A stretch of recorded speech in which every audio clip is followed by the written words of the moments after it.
Hello YouTube, this is Dr. Ronald W. Satz, founder and chair of the International Society of Unified Science and president of TransPower Corporation, a commercial and custom software manufacturing and certified systems engineering company.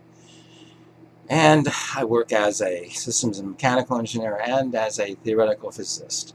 Today, as with most of my screencasts, we'll be discussing the reciprocal system of theory versus the conventional theories out there. Topic today, the nonsense of superposition of states in quantum mechanics.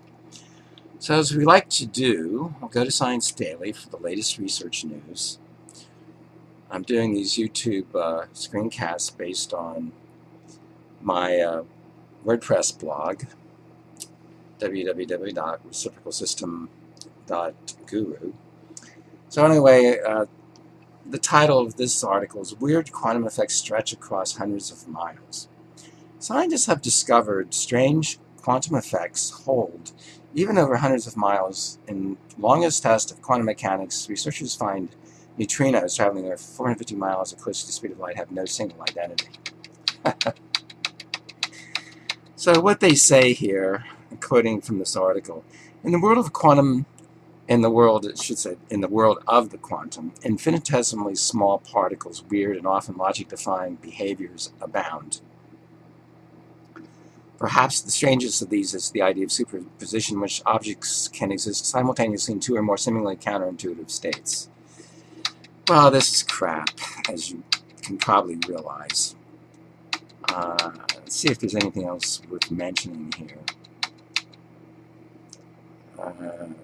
Well, David Kaiser, the Germeschosen professor of the history of science, professor of physics at MIT, says, what's fascinating is many of us tend to think quantum mechanics applying on small scales, but it turns out that we can't escape quantum mechanics even when we describe processes that happen over large distances. We can't stop our quantum mechanical description even when these things leave one state and enter another, traveling hundreds of miles. I think that's breathtaking.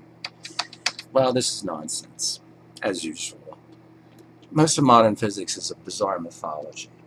Now, conventional theoreticians, I'm going to repeat myself, still believe in the bizarre mythology of quantum mechanics, including the, quote, superposition of states, which is completely contrary to Aristotelian logic. Neutrinos do, of course, change flavors, which I will talk about in a moment, but that's not due to superposition. Not only is there a vast flux of neutrinos, both material and cosmic, and by the way, cosmic in the reciprocal system means inverse material. There's also a vast flux of massless and chargeless electrons and positrons, both material and cosmic. These can combine with neutrinos to create what are called massless neutrons in the reciprocal system, and these can be transformed back to neutrinos with further such additions. There is certainly no superposition of states.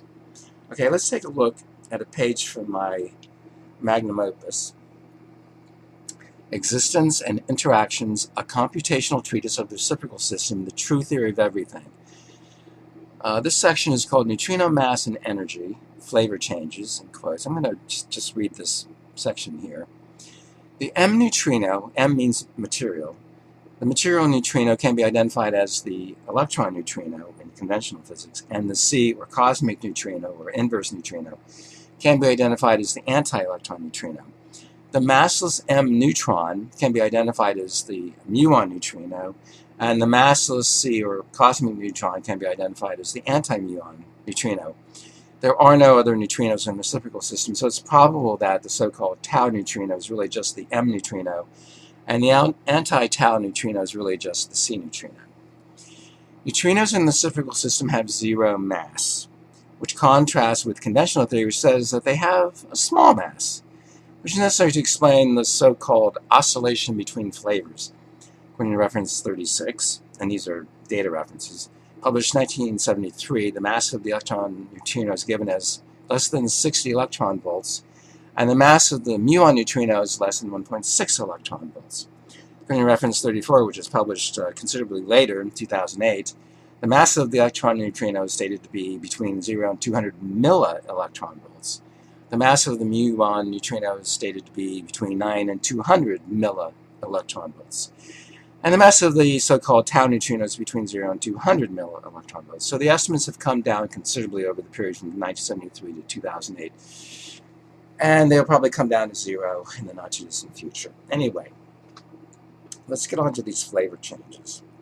The different transformations, which are termed flavor changes, are as follows, using the effective rotational displacement nomenclature of the reciprocal system. These are like spin quantum numbers. There are 3 because there are 3 orthogonal axes of rotation of the rotating neutron. Excuse me, the rotating photon of the reciprocal system description of subatoms. So we have an M neutrino plus a massless M electron equals a massless M neutron. A C neutrino plus a massless C electron equals a massless C neutron. A massless M neutron plus a massless M positron equals an M neutrino. And a massless C neutron plus a massless C positron equals a C neutrino. So those are the flavor changes, and they can occur over hundreds of miles of travel by these neutrinos. They change because they interact with the vast flux of other massless, chargeless particles out there. Alright, so let's come back. Okay, so we're back, presumably. Okay, sorry about that. Alright, so my usual spiel here. If you're new to the reciprocal system, please get my work, The Unmysterious Universe, the simplest possible explanation of the theory, all the concepts, many diagrams, very little math. But if you do want all the mathematics, get my magnum opus, as I said, Existence and Interactions, a computational treatise of the reciprocal system, the true theory of everything. Software ebook, 711 pages in the PDF, 711 slides in the PowerPoint file. This will keep you busy for months. Thousands of equations, tables, diagrams, everything. Once you get through that, you might be interested in the 2 database modules, which will make it easy to apply the theory in your scientific or engineering practice. Reciprocal System Microcosmos database covers photons, subatoms, atoms, compounds, and alloys. Cosmic atoms are discussed in there as well. The other module is the Reciprocal System Macrocosmos database, which covers all the astronomical properties of the theory. It covers the universe as a whole. Galaxy clusters, galaxies, star clusters, stars, planets, moons, minor bodies like asteroids and comets, nebulae and voids. These 2 modules cover the entire physical science field. There is nothing like this in conventional physics. Absolutely nothing. So study the reciprocal system and prove it for yourself. Thanks for your attention.